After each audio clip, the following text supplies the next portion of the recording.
জানো তো, ফেসবুকে না একটা জিনিস আমার খুব খারাপ লাগছে। এক একজনের ভিডিও আমি দেখছি, ঠিক টাইমে তো ভিডিও পোস্ট করে না। সেটা বাদই দিলাম, ঠিক টাইমে দিক বা না দিক সেটা তার পার্সোনাল ব্যাপার, সেটা আমারও হয় না।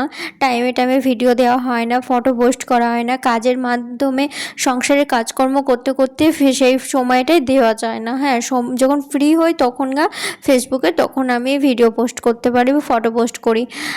যাই হোক, আমি সেটা বলতে চাইছি না। আমি বলতে চাইছি যারা অনেকেই আছে, মানে ভিডিওর কোনো মাথা মুন্ডুই নেই, আবার ভিডিওর এত বাজে ভিডিও বানাচ্ছে, নোংরা নোংরা। তাদের ভিউজগুলো খুব বাড়ছে, তাদের মানে ফলো তো চলছে, তাদের ফেসবুক একদম মানে কি বলবো, তাদেরকে ভাইরাল করে দিতে পারছে। আর যারা কত কষ্ট করে ভিডিও করছে, তারা ভালোভাবে কন্টেন্ট তৈরি করছে, তাদের ভিডিওগুলো ভাইরাল করছে না তাড়াতাড়ি ফেসবুক। তাদের ভিডিও সবারই কাছে পৌঁছে দিতে পারছে না। যাদের নোংরা নোংরা ভিডিও, বাজিয়ে একদম ভিডিও ঠিকঠাক ভয়েস দিতে পারছে না, ভালো ভিডিও করতে পারছে না, তাদের ভিডিওগুলো কিন্তু ফেসবুক সবারই কাছে পৌঁছে দিতে পারছে। আর যারা ভালোভাবে ভিডিও করছে, তাদের ভিডিওগুলো সবারই কাছে পৌঁছে দিতে পারছে না ফেসবুক। এই জিনিসটাই আমার ফেসবুকের প্রচণ্ড খারাপ লাগছে, প্রচণ্ড খারাপ লাগছে।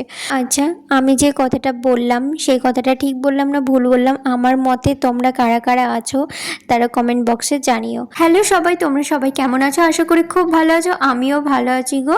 তোমরা তো ফার্স্টেই দেখলে আমি বিছানার চাদর তুলছি, সেখান থেকে আমি ভিডিওটা স্টার্ট করেছি। আমি তার আগে থেকে স্টার্ট করিনি, যেহেতু তখন আর মনে হচ্ছিল না যে ভিডিও স্টার্ট করি। কারণ ঘুম থেকে উঠে বুঝতে পারো খুব একটু মানে ক্লান্ত ভাব লাগে, আর খুব ঝিমঝিম লাগে, মানে ঝিমানি লাগে। আর আস্তে ধীরে সুস্থে কাজগুলো করছিলাম। যেহেতু আজকে দেরি করে উঠলেই হতো, কিন্তু আমি ভাবলাম না, দেরি করে উঠলে সমস্ত কাজ দেরিই হবে, তাড়াতাড়ি উঠে পড়ি। তার জন্য তো যেরকম উঠি প্রত্যেক দিন সেরকমই উঠে পড়েছি। 6টা বাজছিল তখনই উঠে পড়েছি। ঘুম ঠিক একই টাইমে ভেঙে গেছে।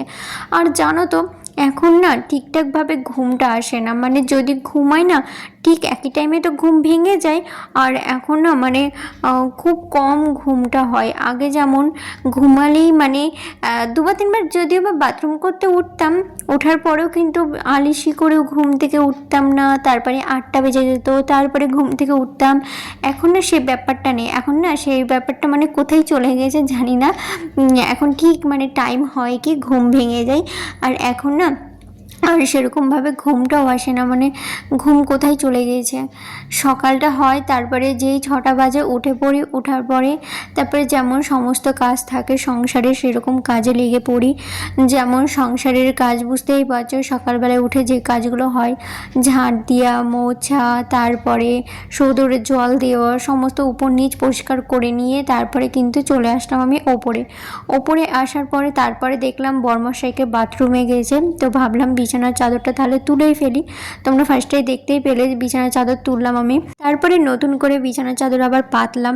পেতে নেওয়ার পরে আমি কিন্তু আবার যেহেতু সার্ফে ভিজিয়েছিলাম, সেই জামা কাপড়গুলোও কিন্তু কেচে নিয়েছিলাম।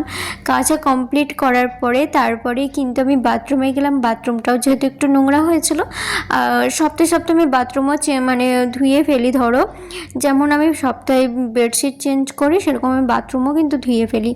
তো পরিষ্কার করে নিয়েছিলাম। পরিষ্কার করে তারপরে কিন্তু মাথা ঘষে স্নান করে একদম বেরিয়ে চলে আসলাম। বেরিয়ে আসার পরে তারপরে চুল আঁচড়ালাম, তোমরা দেখতে পেলে, সিঁদুর পরলাম। তারপরে কিন্তু ছাদে গেলাম। ছাদে গিয়ে জামা কাপড়গুলো সমস্ত মেলে তো তারপর চলে আসলাম রান্নাঘরে এসে এই যে রান্নায় এখন লেগে পড়েছি। ফার্স্টে দেখতে পেলে তোমরা, আমি ছোলা সিদ্ধ করেছিলাম। ছোলা সিদ্ধটাকে কিন্তু একটু ফোড়ন দিয়ে তারপরে তেলে একটু মানে ভেজে নিলাম। তো ওরকম করে ভেজে করলে খুব ভালো লাগে ছোলা সিদ্ধটা খেতে। তো ওটা করার পরে ওটা জল খাওয়ার জন্য করেছিলাম। আর দুপুরকার রান্না ওই দেখো বসিয়ে দিয়েছি। তারপরে রান্না আজকে সেরকম কিছুই করছি না, আমি নর্মালি 4টে রান্নাই করেছি। আজকে বরের আবদার ছিল যেটা, সেটাই করেছি। যেহেতু আজকে রবিবার, ও বাড়িতেই ছিল। আবদার করেছিল জিরে রাইস করে দেবে। আমার খুব খেতে ইচ্ছে করছে, ও অনেক দিন থেকেই বলছিল করে দেওয়া, আর হচ্ছিল না। তো জিরে রাইসটা আমি আজকে কিন্তু ফার্স্ট টাইম করছি। আর এই দেখো জিরে রাইসটা এখনও করিনি, করবো। আগেই দেখো আমি কিন্তু এখন চিলি চিকেনটা করছি। চিলি চিকেনটাও কিন্তু ফার্স্ট টাইমই করছি, আমি এর আগে কোনো দিন করিনি। আমি তোমাদেরকে কিন্তু পুরো রেসিপিটা বললাম না, কি করে করলাম না করলাম। আমি যদি আবার নেক্সট টাইম কোনো দিন করি করি তখন আমি তোমাদের সঙ্গে শেয়ার করব কি কি দিয়ে করলাম। আর এই দেখো আমার কিন্তু চিলি চিকেন করা হয়ে গেছে। চিলি চিকেনটা এখন আমি নামিয়ে নেব।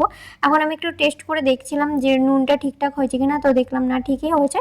আর আমি একটু সামান্য একটু দেখো ঝোলটা রাখলাম, না হলে কি বলতো একদম শুকনো খেতে পারবো না, তো আর এই ঝোলটা টেনে নিবে, শুকিয়ে গেলে খেতে পারবো না, ওর জন্য একটু ঝোলটা রাখলাম। তারপরে কিন্তু রেখে চলে আসলাম আমি। আর এই দেখো এখানে কিন্তু বাটার দিয়ে দিলাম, বাটার গরম করার পরে একটু জিরে দিয়ে দিলাম, জিরে আর শুকনো লঙ্কা। আর যেহেতু আমি ভাত করে রেখেছিলাম, এই দেখো ভাতটা কিন্তু আমি দিয়ে দিলাম। আর জিরে রাইসটা সত্যি খুব সুন্দর হয়েছিল, চিলি চিকেনটাও খুব ভালো লেগেছে। আমার বরকে আমি জিজ্ঞেস করছিলাম ভালো হয়েছে, তো বললো হ্যাঁ ভালো হয়েছে, ভালো লেগেছে ওর খুবই। আর আমার শ্বশুরমশাই যখন খায় তখন বললো আজকে অতটা ভালো লাগছে না, টেস্ট হয়নি। আমি বললাম এটা তো ফার্স্ট টাইম করেছি। তো বাবা বললো ভালো হয়নি, সেটাই বললো, বাবার ভালো লাগেনি। তো যাই হোক, বরের তো ভালো লেগেছে।